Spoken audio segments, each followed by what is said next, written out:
صفات تم ہو دکھا دو یا علی جلوہ نصیری کے خدا تم ہو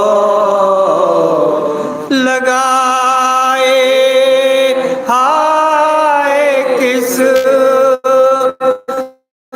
ظالم نے برچھی تیرے سینے پر لگا جلایا جلایا کہنے لگے بندے ہوا یہ اور بھی دھوکہ کہ امنا میں خدا تم ہو دکھا دو یا علی جلوہ نصیری کے خدا تم ہو سمجھنے میں تمہارے یا علی حیران تھی دنیا سمجھنے میں تمہارے یا علی حیران تھی دنیا شب معراج لیکن کھل گیا راز خدا تم ہو دکھا دو یا علی جلوہ نصیری کے خدا تم ہو اور مجھے دو زخم بھیجو یا خدا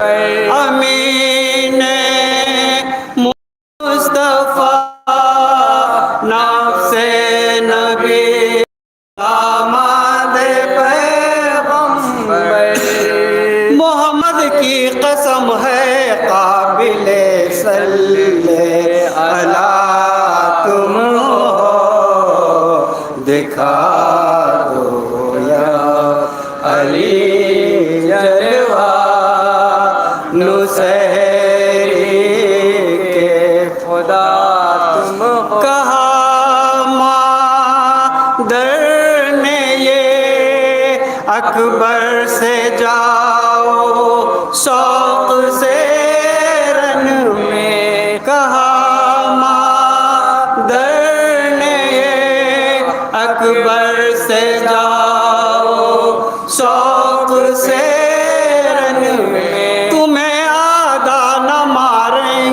گے شبیہ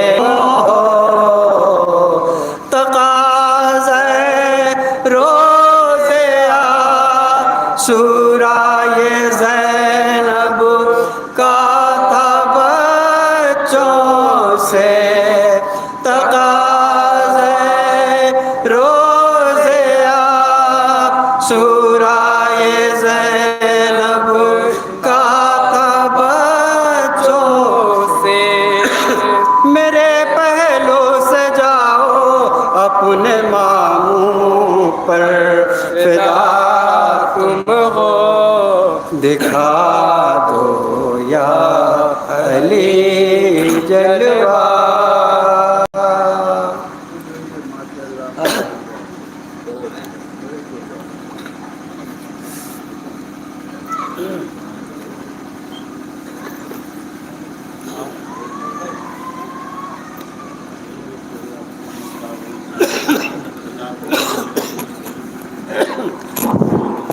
آ جائے گا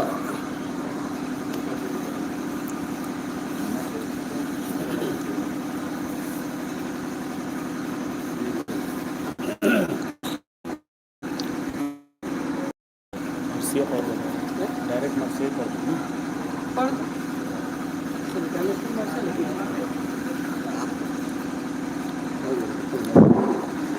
فاتحہ اللہم صلی اللہ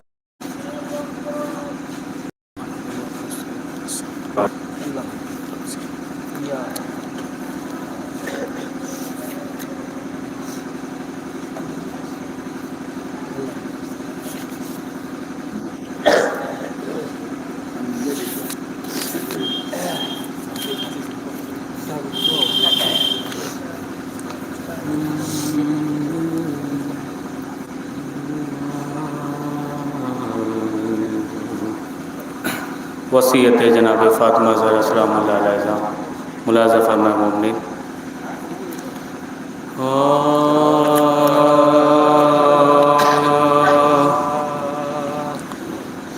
جب خلق سے واقع سفر فاطمہ آیا،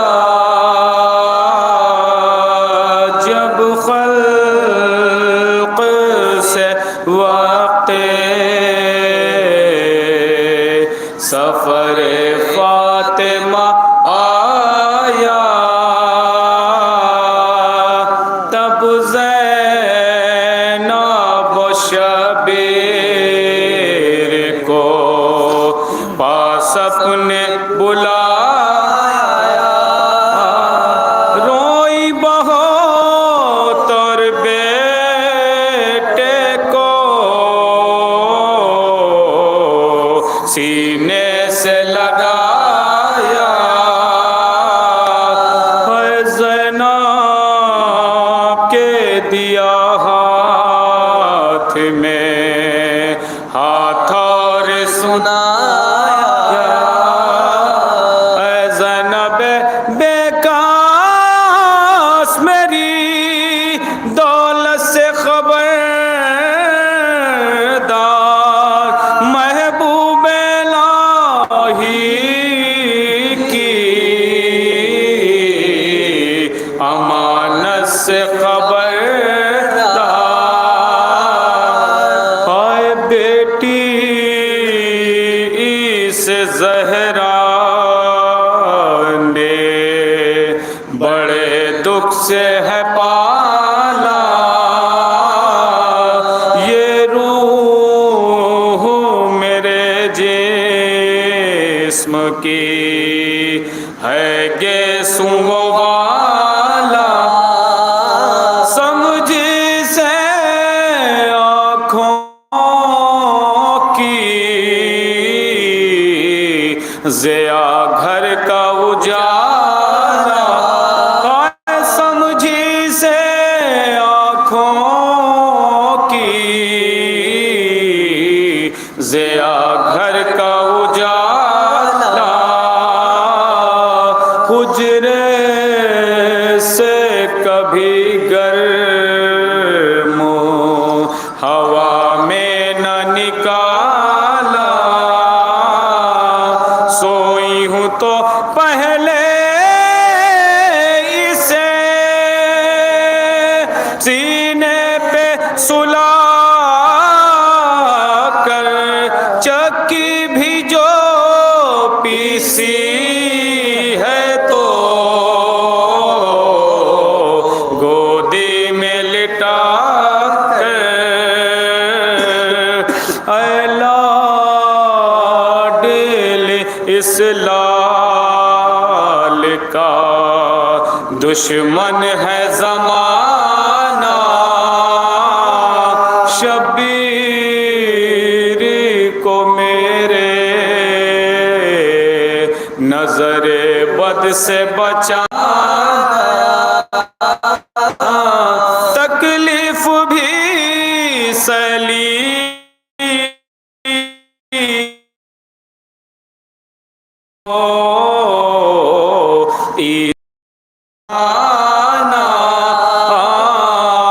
صدقے وصیت نہ بھلانا، ہر رنج میں اس بھائی کے کام آئی او زینب، جائے یہ جدھر ساتھ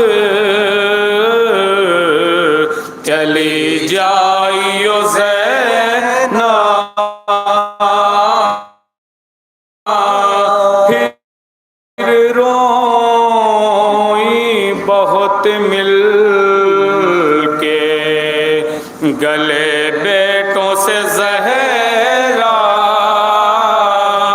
فرمایا تمہیں دولہا بنے آہ نہ دیکھا فضا سے کہا قبول نبی پر انہیں لے جا ہائے فضا سے کہا قبول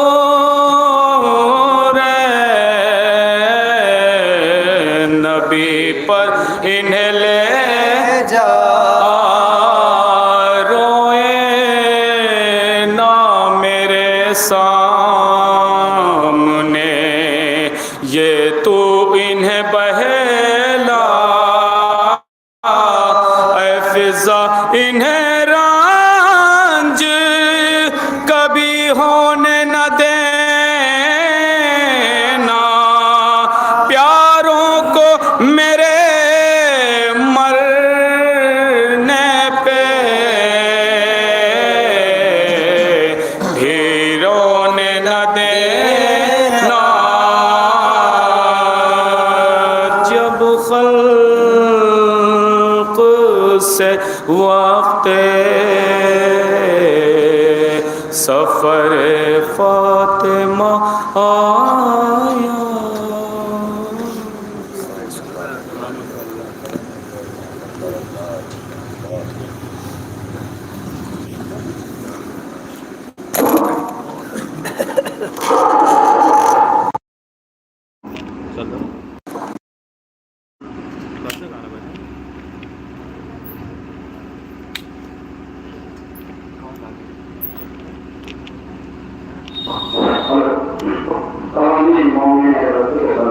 کے معتبانہ التماس ہے برائے کرم فرشزہ پہ آنے کی سعادت حاصل کریں۔ یہ مجلس سوئم برائے سال ثواب مرحومہ سیدہ بانو بنت منیر حسن صاحب مرحوم منعقد کی گئی ہے، لہٰذا آپ تمامین مومنین اہل بستی کی خدمت عالیہ کے معتبانہ التماس ہے برائے کرم فرشزہ پہ آنے کی سعادت حاصل کریں۔ آئیے بغیر کسی تمہید کے التماس ہے احمد جونپوری صاحب سے کہ بارگاہ مولا میں تشریف ڈر جاتی ہے یوں غازی کی غیبت سے سپاہ شام ڈر جاتی ہے یوں غازی کی غیبت سے سپاہ شام ڈر جاتی ہے یوں غازی کی غیبت سے کہ جیسے خوف کھاتے ہیں جہاں والے قیامت سے کہ جیسے خوف کھاتے ہیں جہاں والے قیامت سے۔ شیخ ملازہ فرما لے بطور خاص میرے دل میں ہے عشق اہل بیت پاک کی دولت، میرے دل میں ہے عشق اہل بیت پاک کی دولت، پریشان میں نہیں ہوتا کسی بھی وقت غربت سے، بلا کتنی بھی ہو مشکلیں وہ فوراً دور ہوتی ہیں، بلا کتنی بھی ہو مشکل وہ فوراً دور ہوتی ہے، علی کا نام لے لیتا ہے جب کوئی محبت سے، علی کا نام لے لیتا ہے جب کوئی محبت سے، عقیدہ ہے میرا آتی ہے زہرا اسے جگہ احمد، عقیدہ ہے میرا آتی جگہ مدے بچھاتا ہوں جہاں فرش عظام صدیق نیت سے بچھاتا ہوں جہاں فرش عظام صدیق نیت سے. یہ تھے احمد جون پوری صاحب. آئیے التماس ہے عمار مختاری صاحب سے کہ بارگاہ مولا میں تشریف لائیں اور نذرانے عقیدت پیش کریں. ان کا استقبال کریں. بر محمد وآل محمد صلوات.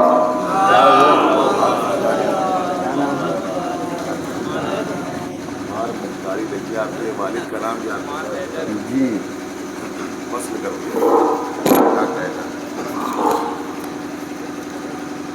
نعرہ سلوات.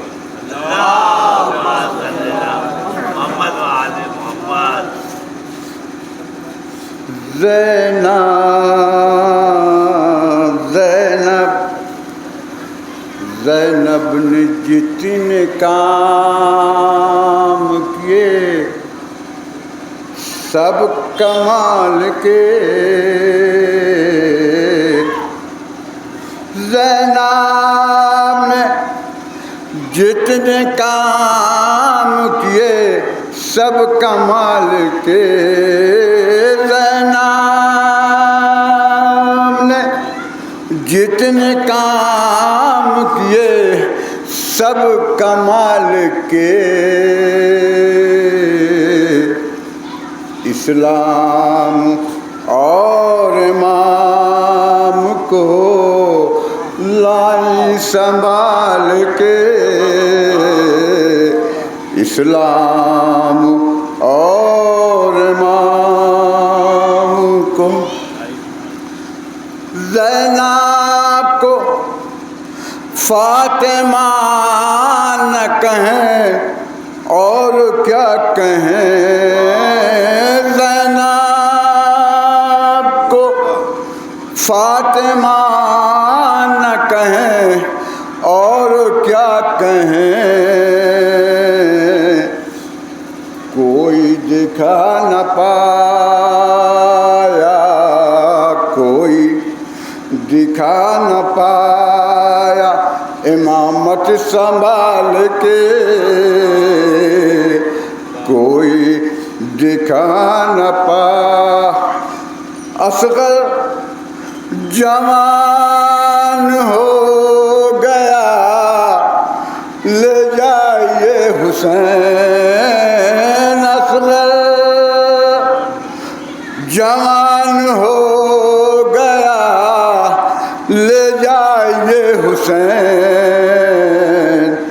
ماں نے علی بنا دیا ماں نے علی بنا دیا بچے کو پال کے. ماں نے علی بنا. پرچام میں دیکھو اپنی بھتیجی کو آج بھی. پرچام میں دیکھو اپنی بھتیجی کو آج بھی. عباس چل رہے ہیں عباس چل رہے ہیں کلیجے میں ڈال کے. عباس چل رہے ہیں. نعرہ سلوات. تھوڑا اپنی طرح سے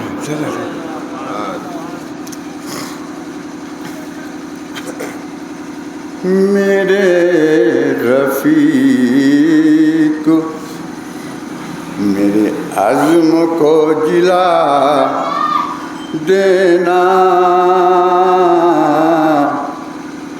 بوقت مرگ بھی جینے کا حوصلہ. میرے رفیق میرے عزم کو جلا دینا. میرے رفیق میرے عزم کو